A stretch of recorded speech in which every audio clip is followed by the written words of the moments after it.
우리 하나님 말씀 출애굽기 35장 4절에서 9절까지만 8절씩 읽습니다. 모세가 이스라엘 자손의 온 회중에게 말하이르되 여호와께서 명령하신 일이 이러하니라 이르시기를 너희의 소유 중에서 너희는 여호와께 드릴 것을 택하되 마음에 원하는 자는 누구든지 그것을 가져다가 여호와께 드릴지니 곧 금과 은과 녹과 청색 자색 홍색 실과 가는배 실과 염소 털과 붉은 물들인 순양의 가죽과 해달의 가죽과 조각목과 등유와 및 관 위에 드는 향품과 분향할 향을 만드는 향품과 홍합이며 애국과 윤대에 물린 구슬이라.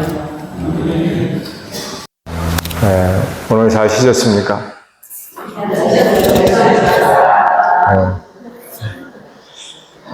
좀 쉬는 날이 있어야 좀 좋죠.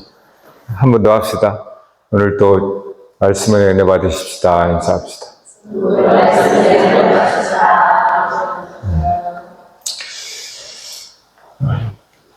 오늘 교회에 오는데 저 밖에서 아주 놀랍지 않습니까? 아름다운 꽃들이 반기고 있어서 좋죠?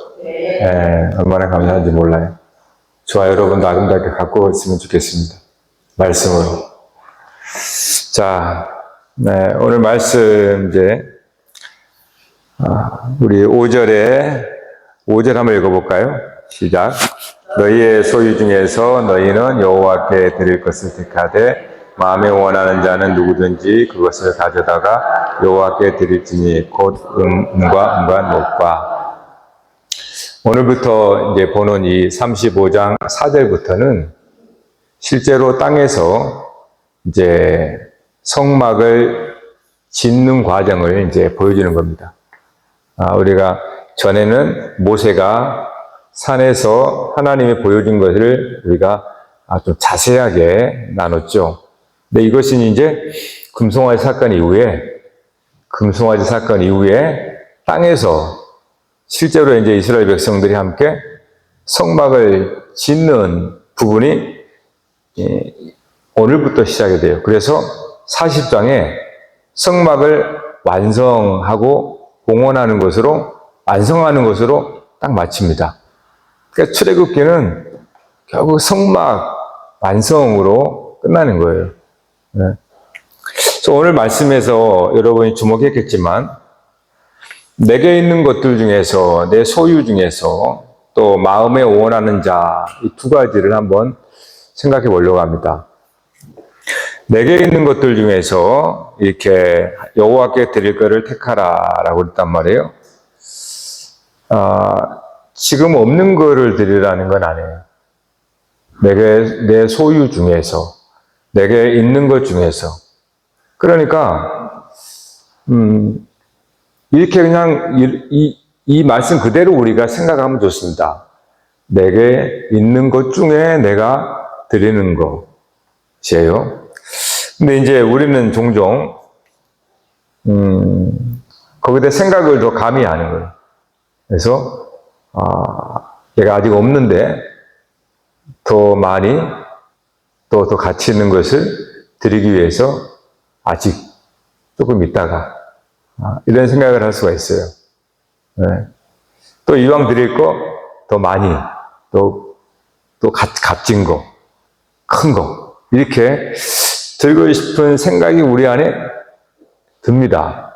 물론 그것이 하나님을 사모해서 그런 마음이 생길 수 있겠지만 그러나 때로는 그것이 우리들의 생각일 수 있어요. 하나님의 뜻, 하나님의 말씀보다도 거기에 우리의 생각을 또 넣어서 그 말씀 이상으로 생각하는 거죠, 우리가. 그래서 오히려 그것이 우리의 평안을 주는 게 아니라 해가 되는 경우가 있습니다.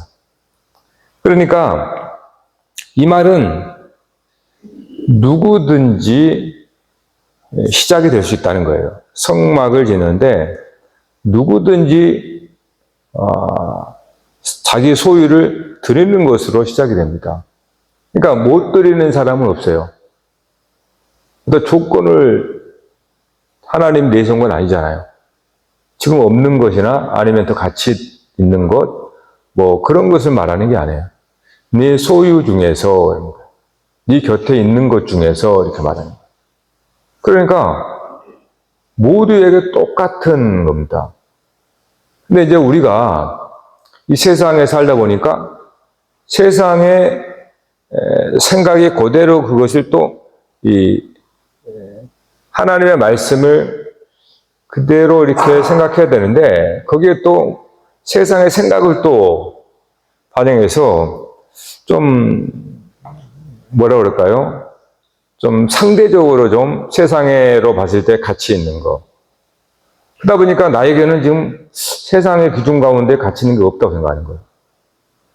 나는 많은 재물도 갖고 있지 않고 나는 지위도 없고 나는 명예도 별로고 그러니까 그래서 들을 수 없다라고 생각하는 거예요. 그거는 벌써 세상의 생각에 들어버린 겁니다. 그러니까 하나님 분명히 내 소유 중에 드리라 이렇게만 했는데 우리가 세상에 살기 때문에 세상에 상대적으로 그걸 또 인식해버리는 거예요. 상대적 기준으로. 그래서 많은 사람은 드릴 게 있다고 생각하고 가난한 사람 드릴 게 없다고 생각하는 거예요. 그거는 벌써 하나님의 말씀을 왜곡해 하는 거잖아요. 하나님께서 그렇게 말씀하지 않았잖아요. 내 소유 중에서 드리라 이렇게 말했지 거기에 무슨 하는 조건이 없다 이 말이에요. 그러니까 우리 하나님의 말씀을 듣는데도 우리는 자꾸 그것을 내 생각으로 또 내가 이 세상에서 그렇게 생각해 왔으니까 그렇게 생각하는 것이 더 나은 것처럼 그렇게 여겨버린다는 거예요. 이걸 성막을 짓는다는 것이 굉장히 중요합니다. 성막을 짓는 데는 모세가 너희 소유 중에 소유 가운데 드리라는 겁니다.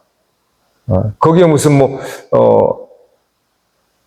기준이 세상적으로 가치 있는 거니까 그걸 드리고 난 그게 없으니까 난 안 드려도 된다. 그건 큰 착각이에요. 오해라는 겁니다. 그러면 성막을 짓는데 불공평함이 일어나 버려요. 하나님은 불공평하게 돼버리고 그 사람은 그런 상대적인 기준으로 자기를 보기 때문에 하나의 핑계와 변명이 돼버립니다. 즉 하나님의 그런 성막을 짓는데 참여해야 되는데 열애가 돼버려요. 그거는 세상적인 기준 가지고 말씀을 해석해 버리기 때문에 그렇습니다. 그러니까 하나님은 너희 소유 중에 취하라는 거예요. 그러니까 우리가 하나님 앞에 드릴 것 없다라고 생각하면 큰 오산입니다. 하나님은 거짓말하는 거잖아요. 그러면 그렇지 않아요. 다만 우리가 상대적 기준으로 나의 소유를 평가하기 때문에 문제가 되는 거예요. 네. 그래서 이것을 예수님께서 뭐라고 그랬냐면 두렙돈 과부의 헌금을 이제 예를 들잖아요. 두렙돈 과부의 헌금. 하나님은 이 과부의 헌금을 굉장히 의롭다 그랬어요. 주님은 의롭다. 왜 그러냐면 그는 생활비의 전부를 들였다 이렇게 말했던 거예요. 그러니까 상대적으로 본 게 아니에요. 물론 상대적으로 본 거죠. 이거는 상대적으로 본 거죠.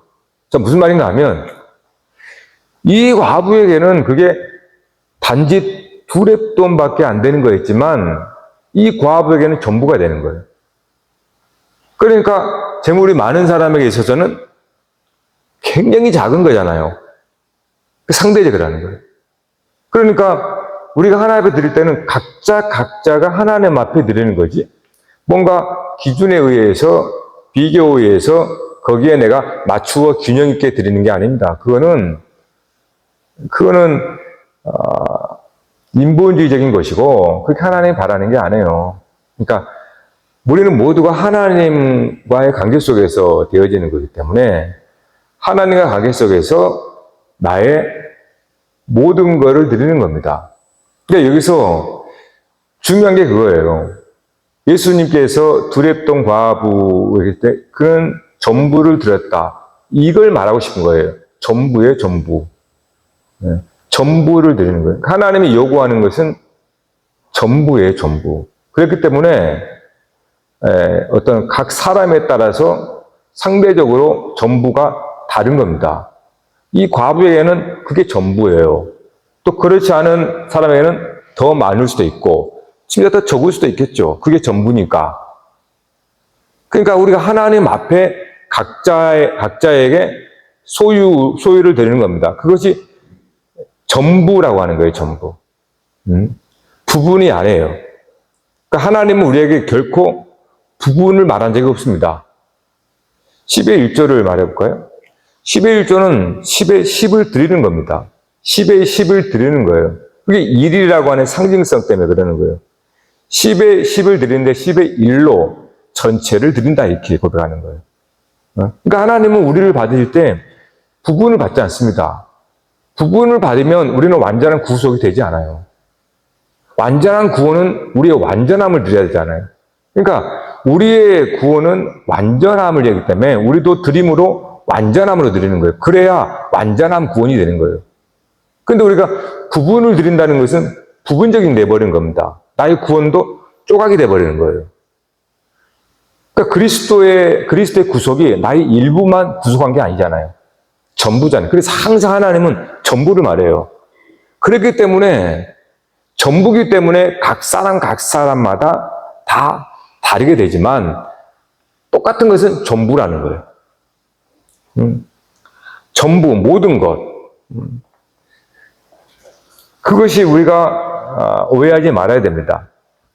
그러니까 복음서에 예수님이 어떤 관원이 영생을 얻으려면 어떻게 하면 됩니까? 이렇게 물으니까 뭐 10의 1조부터 뭐 계명 쭉 얘기하잖아요.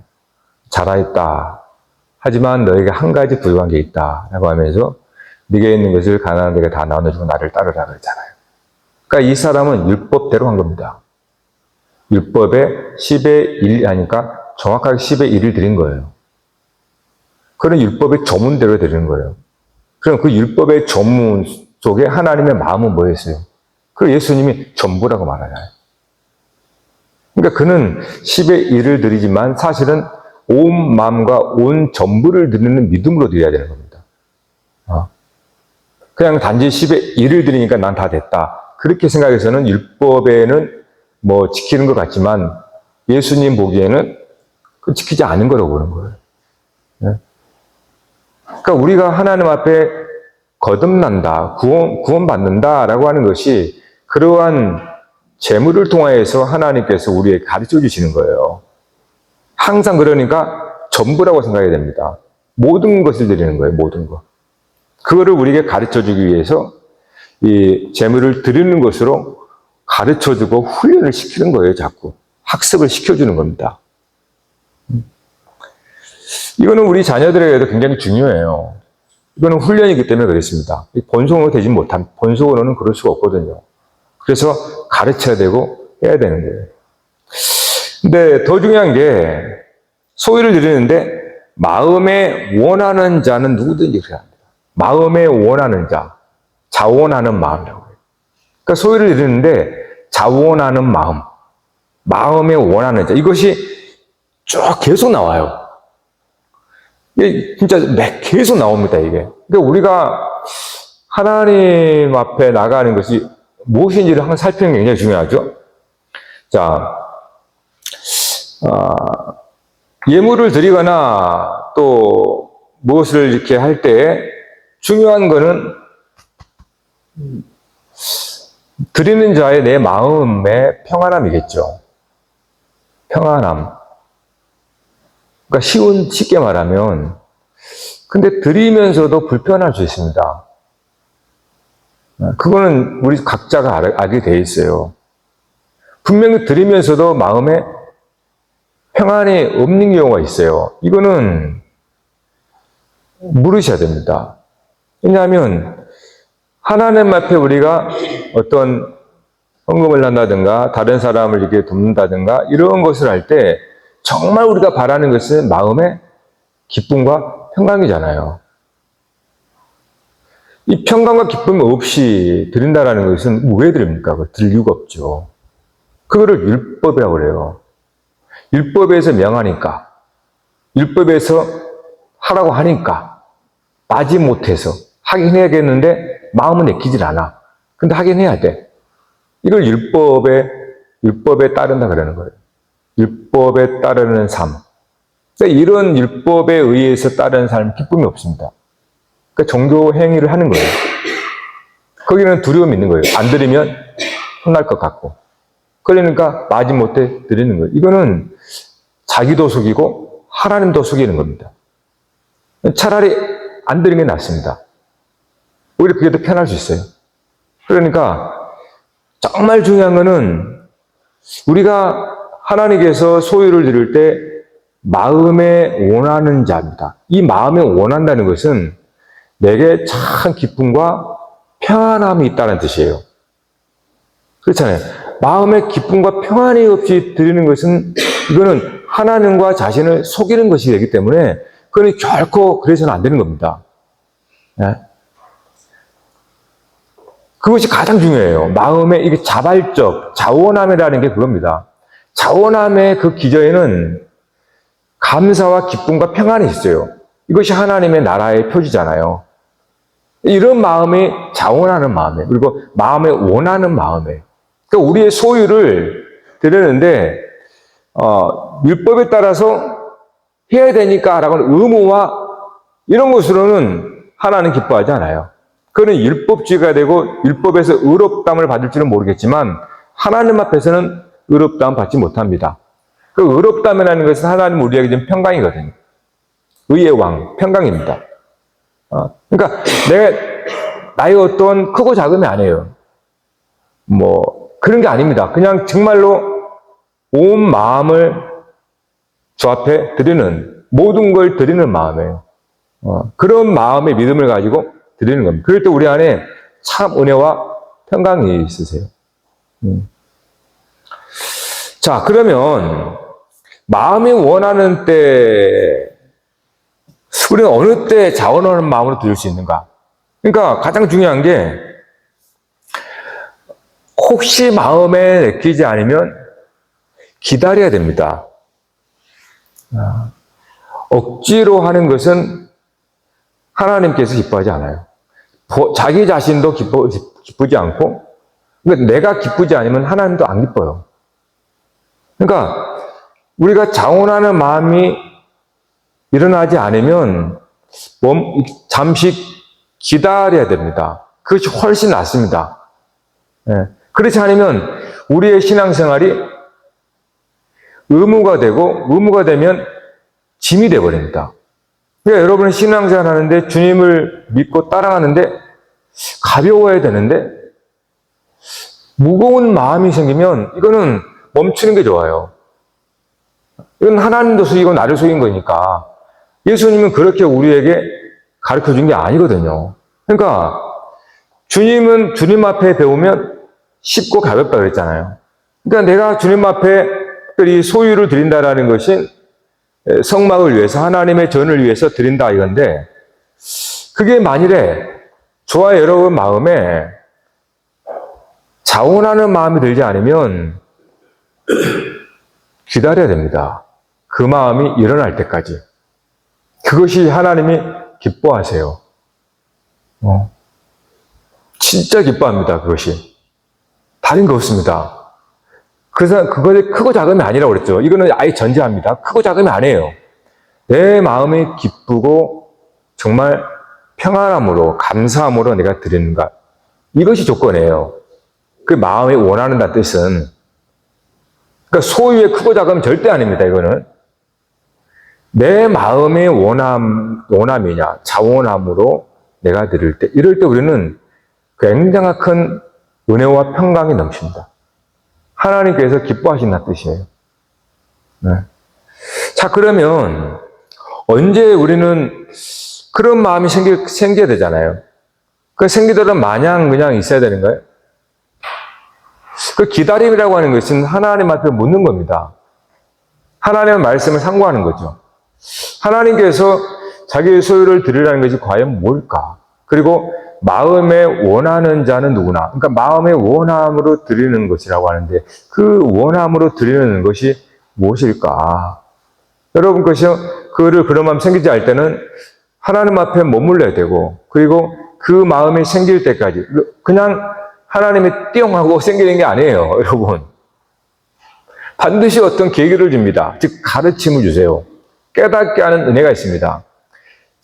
하나님께서 그런 마음이 우리에게 생기는 것은 그냥 생기는 게 아니고 뭔가 상황이나 계기 속에서 우리는 그거를 깨닫게 돼요. 그래서 자원하게 되는 거예요.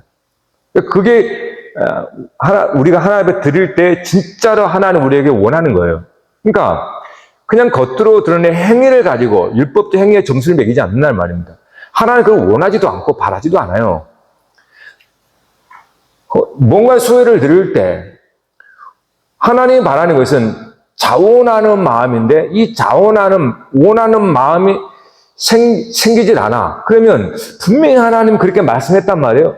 하나님 정말 내가 자원하는 마음, 원하는 마음으로 주님 앞에 드릴 수 있게 해주세요. 딱 그 기도를 우리가 하면서 그러면 하나님은 우리를 도우십니다. 그래서 그 마음이 생기게 돼요. 그 마음이 왜 생기냐? 반드시 계기가 있습니다. 상황이 있고요. 즉 정확히 말하면 하나님 말씀이 깨달아져요. 그래서 그렇군요. 그래서 기쁜 마음으로 드리게 되는 겁니다. 자, 그럼 그게 뭘까? 어떨 때 우리는 자원한 마음이 생길까? 하나님 앞에 우리의 소유의 어떤 부분을 드릴 때 전부를 드려요. 그것이 드릴 때 우리는 드릴 수 있는 부분은 하나님을 위하여 우리는 드린다고 생각을 합니다. 자, 하나님을 위하여 드린다. 그래서 우리는 그런 어떤 종교적인 종교심을 가지고 하나님께 드려요. 근데 그것도 좀 부족해요. 그럼 하나님께 드린다는 게 뭘까요? 여러분이 복을 받기에 드리는 거죠. 틀린 말은 아닙니다. 복이 없으면 드릴 이유가 없어요. 하나님께 드리는 것은 사실 하나님께 주시는 복이 있기 때문에 그래요. 그러면 그 하나님께 드리는 복이 뭔가?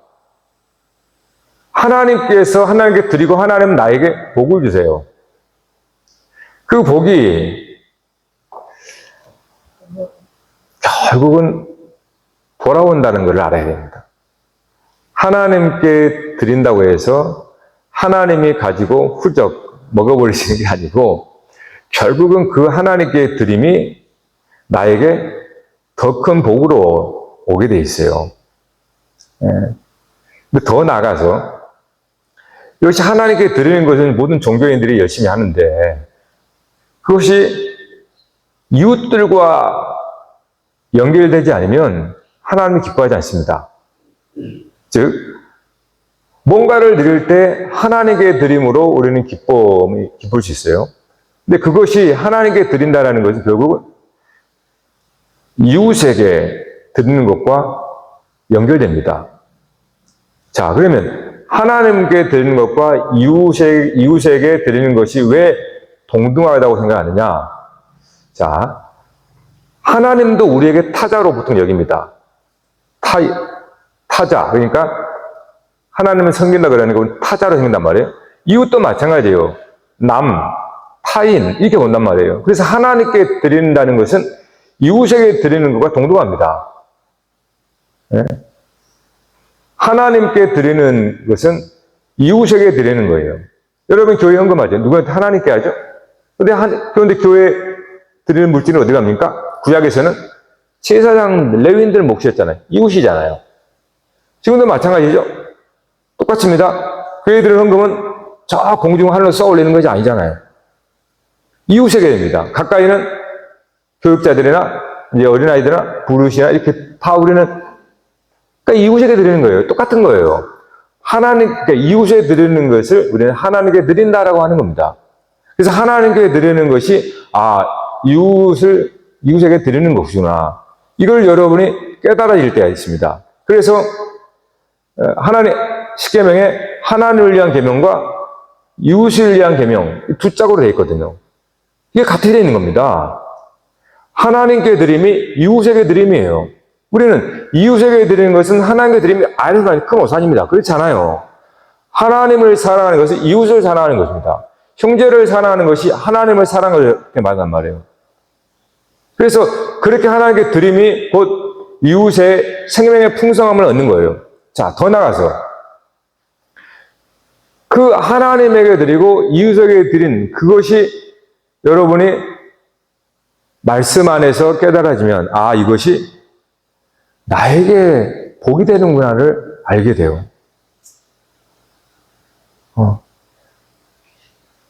이것이 하나님께서 우리에게 복을 주고자 하는 원리입니다, 원리.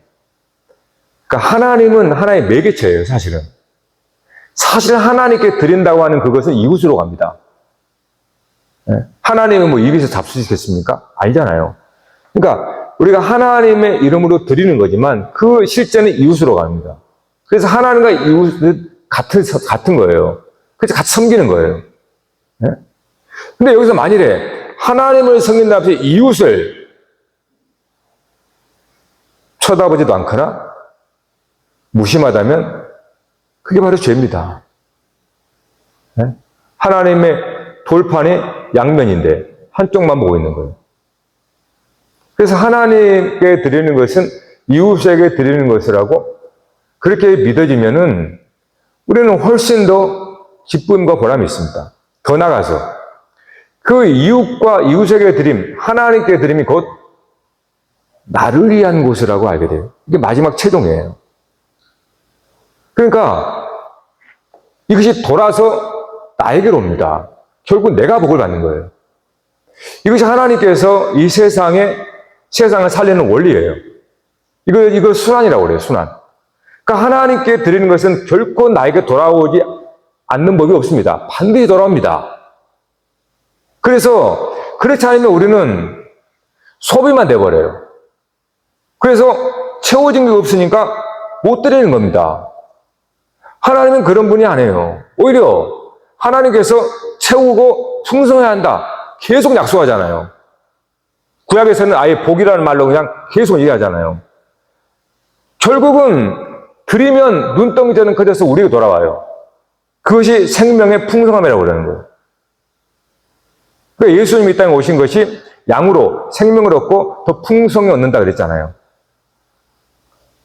그러니까 우리의 생명은 나의 고유한 독립된 생명이었던 그런 이 사고가 이 세상에 살면서 그래서 나는 개인주의적인 그런 나만의 삶을 살았던 것이 여러분이 그리스도를 통해 하나님을 알게 되면 이것이 나라는 사람은 나 혼자 독립되어 있는 존재가 아니라는 걸 깨닫습니다. 마치 사슬처럼 연결되어 있는 걸 알아요. 나라는 사람이 나 혼자 사는 게 아니구나. 여러분도 알잖아요. 이 세상에. 여러분 살 수 있어요? 만물 자체는 그렇게 될 수가 없습니다. 만물은 하나님께 앉았어요. 모든 만물은 서로 연결되어 있어서 하나가 됩니다. 세상 만물은 다. 사람도 마찬가지예요. 사람도 여러분이 세상 떠나 살 수 있을까? 혼자 무인도에서 죽습니다. 못 살아요. 서로 싸우고 얽히고 하지만 그것이 사는 겁니다. 그래서 그렇게 하나님을 알게 될 때 하나님 안에서 이웃과 나가 이거는 불가분의 관계라는 것을 깨달아야 돼요. 그래서 이건 그냥 소비가 아니라 내가 드림으로 풍성하게 나에게 돌아오는 거구나. 이것이 하나님께서 가르쳐 주시는 물질의 헌금이나 이러한 것의 원리입니다. 그것이 성막이거든요. 이 성막이 뭡니까? 결국은 여러분 자신이잖아요. 네? 뭐 성막이 뭐 마당에다가 돌 집지라고 합니까? 그거라고 여러분이 뭐 헌금하라고 그래요? 네? 결국 성경이 말하는 성막은 여러분이 성전이잖아요.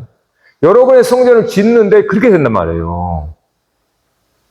그러니까 우리는 그렇게 이러한 주님이 말씀해주고 바울이 깨닫는 바를 깨닫지 못하면요, 우리는 완전히 뭔가를 하는데 나중에 초가집 갖고 있는 거예요. 이거는 우리가 결국은 나의 성전을 지어지기 위해서 내가 소유를 드리는 거잖아요. 그래서 이것이 하나님과 이웃에게 결국 나를 짓는 겁니다. 구약의 성막이 신약에서는 너희가 하나님의 성전이지 않냐 이 말이잖아요. 그러니까 결국은 나를 짓는 거예요. 여러분의 인생을 아름답게 건축하는 것이 물질이라는 거예요. 근데 이 구조를 우리가 알지 못하면 나는 아무것도 못 짓고 그냥 벌거벗은 자 하나 앞에 서게 되는 겁니다. 뭔가 산다고 했는데. 여러분 무섭지 않으세요? 그게 죄의 수치입니다. 그러니까 하나님의 수치당한, 하나님께, 우리가 하나님을 부끄럽지 않은 거죠. 하나님도 우리를 부끄러워하지 않아야 되거든요. 그게 수치예요. 벌거벗은 자 하나 앞에 선다는 거예요. 그동안 뭐 했냐? 집 짓지 않고, 성전 짓지 않고. 그러니까 자원하는 마음은 그러한 생기는 게 아닙니다. 하나님의 말씀이 어떻게 그것이 결국 나에게 이루어지는지를 깨달을 때, 그래서 우리는 자원 안에만 생기는 거예요. 그러니까 우리가 소유를 드린다는 것은 마치 내 것을 드리면 나는 없어지는 것처럼 생각을 해요. 내 것이 줄어든다고 생각하는 거예요. 그러니까 감히 오픈을 못하는 겁니다. 근데 하나님의 말씀은 뭐예요? 너희가 하나님의 성전이지 않냐. 결국 나의 집을 지으라는 거예요. 내 집을 짓기 위해서 드리는 거란 말이에요. 이걸 여러분이 믿느냐 믿지 않느냐 여러분의 선택이겠지만 결국은 하나님께서 우리는 하나님의 성전이라고 그래요. 하나님의 거하신 집. 그래서 구약의 성막에서도 가장 귀한 것들이 있죠. 예루살렘의 성전에도 마찬가지입니다. 성전 곳간에. 여러분의 인생의 곳간에. 그것은 하나님께 드림으로 이웃에게 향함으로 이렇게 와요. 그래서 생명이 내가 드리는 것이 이웃을 살리고 생명이 풍성해지지 말게 오는 겁니다. 그래서 내 안에 생명이 풍성해지는 거예요. 순환되지 않은 것은 고인 것은 죽게 돼 있어요. 물질이라도. 그 세상의 구조잖아요. 돌게 만든다는 것이. 사람 살린다는 거거든요. 그것이 하나님께서 하나님의 나라도 그렇게 되는 겁니다. 그러니까 이러한 하나님의 가르침을 믿지 못하면 우리는 드릴 수가 없어요. 드린다 해도 율법주의적으로 드립니다. 율법주의적으로 드리면 뭐가 문제냐? 그것이 공적이 돼버려요. 공로. 공로가 되면 뭐가 문제입니까? 차별을 만듭니다. 위화감을 조성하게 돼 있어요. 생색을 내기 때문에. 그래서 율법주의적으로 계명에 따라서 드리면 그 집단은 굉장히 경색됩니다. 그리고 위화감이 생기고 서로 차별이 생깁니다. 왜요? 많고 적음이 들기 때문에. 이런 것으로 드려지는 게 이렇게 되는 것을 하나님이 원하는 게 아니에요. 그래서 율법주의적은 사망을 낳습니다.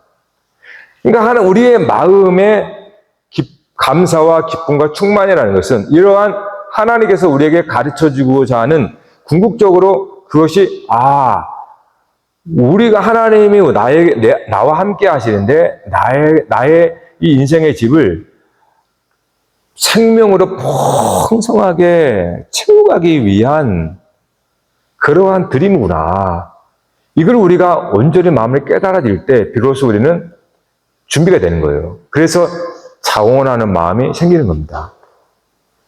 그냥 생기는 게 아니에요. 그래서 말씀을 듣고 그를 알고 깨달으라는 거예요. 거기서 우리는 깨닫게 되면서 자원하는 정말 내 원함. 여러분 자신을 위해서 모든 걸 할 수 있잖아요. 그렇지 않아요? 여러분 자신을 위해서 우리 사람들은 다 합니다. 근데 대부분이 진짜로 자기 자신을 위해서 할 걸 안 하고 사람의 떡으로만 산다고 생각하고 떡으로만 위해서 산다는 거예요. 분명히 성경은 처음부터 끝까지 사람의 떡으로만 사는 게 아니다. 하나님의 말씀으로 산다는 것을 끊임없이 얘기한단 말이에요. 그러니까 세상의 사람은 자기의 배를 위해서 할 수 있는 모든 걸 한단 말이에요. 그러면 예수 믿는 사람들은 자기의 영혼을 위해서 할 수 있는 모든 걸 해야 된다는 겁니다. 그게 영혼의 집이란 말이에요. 그러니까 하나님의 말씀을 온전히 우리가 알고 확신하지 않으면 기다리는 게 낫습니다. 물론 그 훈련을 통해서 그러한 공부도 하겠지만 정말 하나님이 기뻐하신 것이 무엇인가? 정말 그것이 나에게 생명이 되고 기쁨과 평강이 되어야 됩니다. 그러면 어찌 우리가 그걸 거부할 수 있겠어요? 우리가 그것이 율법에서 벗어나는 겁니다. 처음에는 어린아이 때는 엄마가 가르치는 대로 해 안 해 하면서 질러주면서 가르쳐요. 이제 아이들이. 그러나 나중에 성이 되면 스스로 그거를 해야 될 텐데 어떻게 됩니까? 이러한 하나님의 말씀을 깨닫지 못하면 못합니다. 그러니까 하나님께서의 믿음이라고 하는 것은 하나님 주시는 말씀을 정말 우리가 알고 그걸 깨닫는 거예요. 그랬을 때 우리는 자원함으로 드리게 되는 거예요.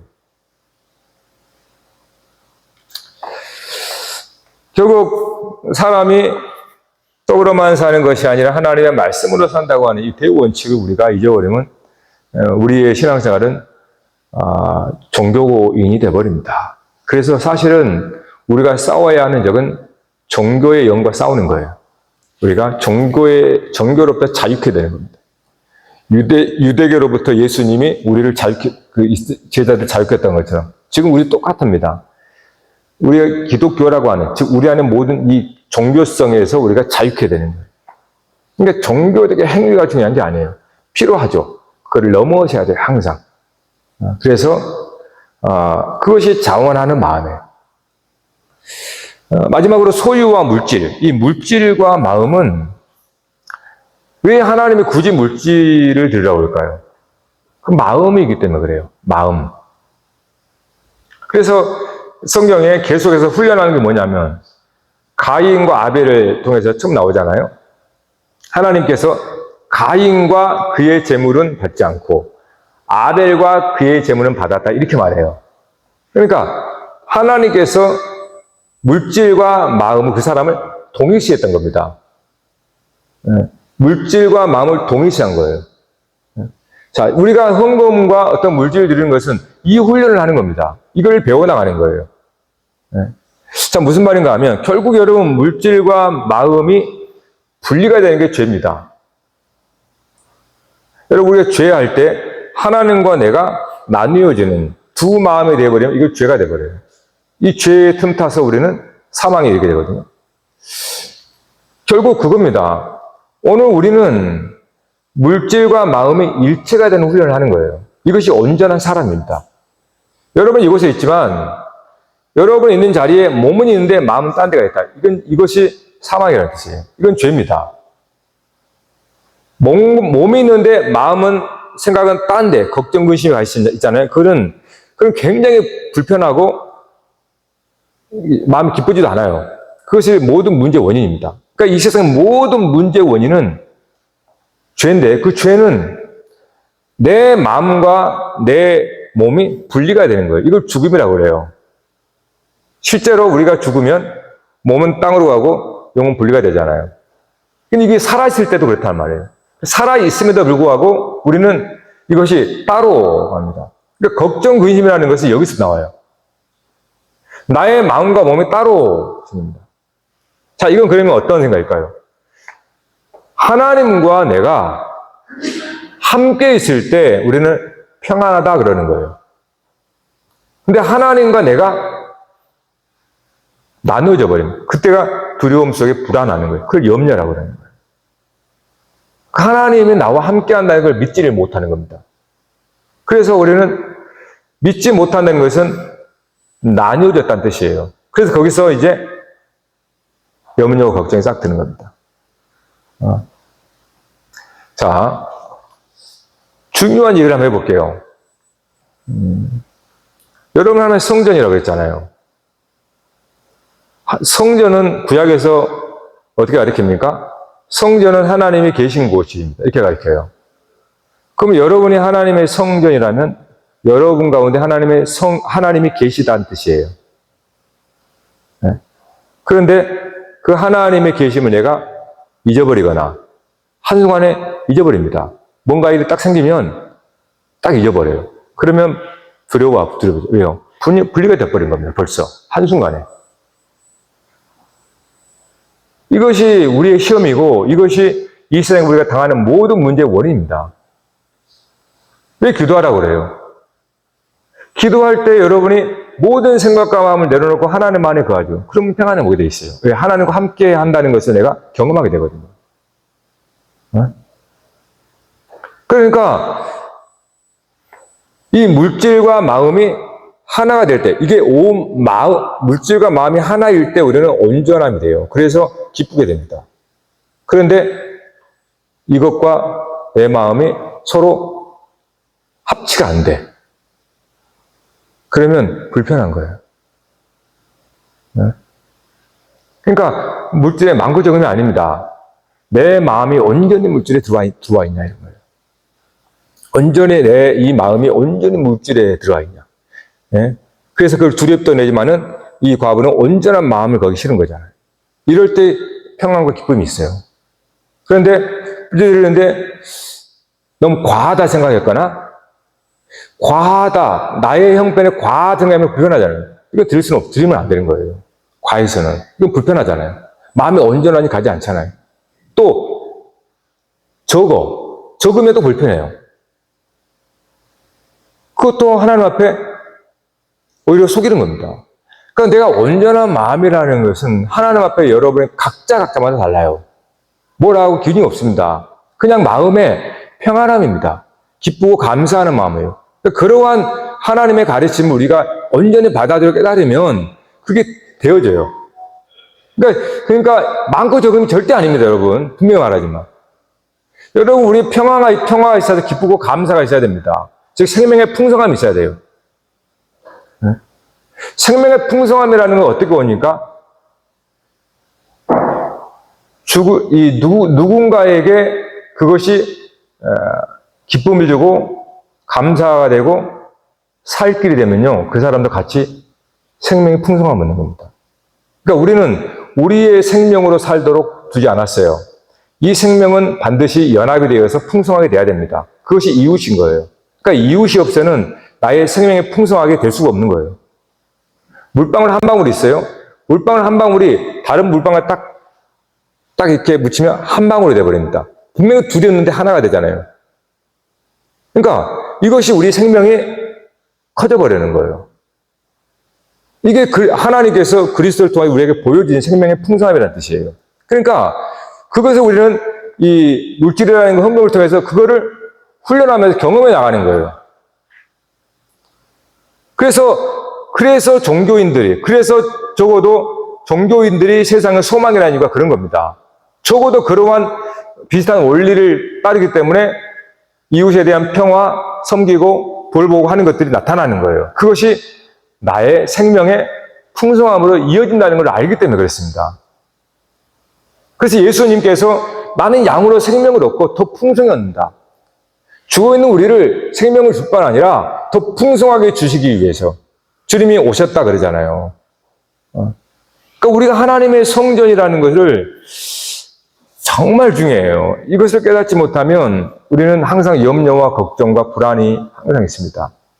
하나님과 내가 하나님의 집이니까 하나님 나와 함께 하시다라는 것을 항상 우리가 의식하고 그분과 함께 있으려고 하는 것. 그것이 이제 사실 우리가 말씀을 묵상하고 또 기도하며 하나님과 깊은 사귐을 갖는 겁니다. 이것이 우리가 나뉘어지지 않고 분리가 되지 않고 내 마음을 지키는 것이 되는 거예요. 그러니까 여러분 세상의 시험이라는 게 그겁니다. 여러분에게 무슨 일이 생겨봐요. 무슨 어려움이 생기면 벌써 우리는 마음이 나뉘어져 버립니다. 그러면 거기에 불안과 염려가 들어와서 우리를 죽음으로 이끌어가요. 이것이 시험이라는 거예요. 항상 그래서 잠언에 성을 빼앗는 자보다 내 마음을 지키는 게 더 낫다 이렇게 말해요. 그 마음이라는 것은 하나님 나와 함께 한다라고 하는 이 믿음이에요. 이 믿음이 우리를 살립니다. 그래서 우리가 단순히 재물을 드린다, 물질을 드린다는 것은 기부행위가 아닙니다. 이것은 나에게 생명을 더 풍성하게 만드는 거고 하나님의 나라를 확장하는 것이 되는 거고 결국 나를 위함이에요. 나를 위함이에요. 이것이 여러분이 당도하지 않으면 우리는 이 하나의 종교 의무가 되고 종교 의미는 우리를 오히려 짓눌리게 됩니다. 어깨를 무겁게 만들어버려요. 그래서 사망의 종이 되어버려요. 예수님은 그러한 그 당시에 율법에 의해서 확 눌렸던, 율법에 따라서 11조하고 금식하고 기도하고 그다음에 이웃을 섬기는 그들의 모든 짐을 다 내려주는 겁니다. 그러니까 정말로 저들에게 기쁨과 감사함을 했다는 거예요. 그것이 오늘 말씀의 가장 핵심이에요. 여러분이 하나님의 성전이니까 여러분이 지혜로운 건축자가 되셔서 여러분의 인생의 성전을 정말 아름답게 지으세요. 어떤 사람은 금으로 짓다고 그랬죠? 고린도 후서에. 어떤 사람은 은으로, 나무. 다 달라요. 여러분이 정말 믿음으로 여러분의 인생의 성전을 잘 지어서 하나님과 함께 영생 복락을 누리시기를 주의 이름으로 축복합니다.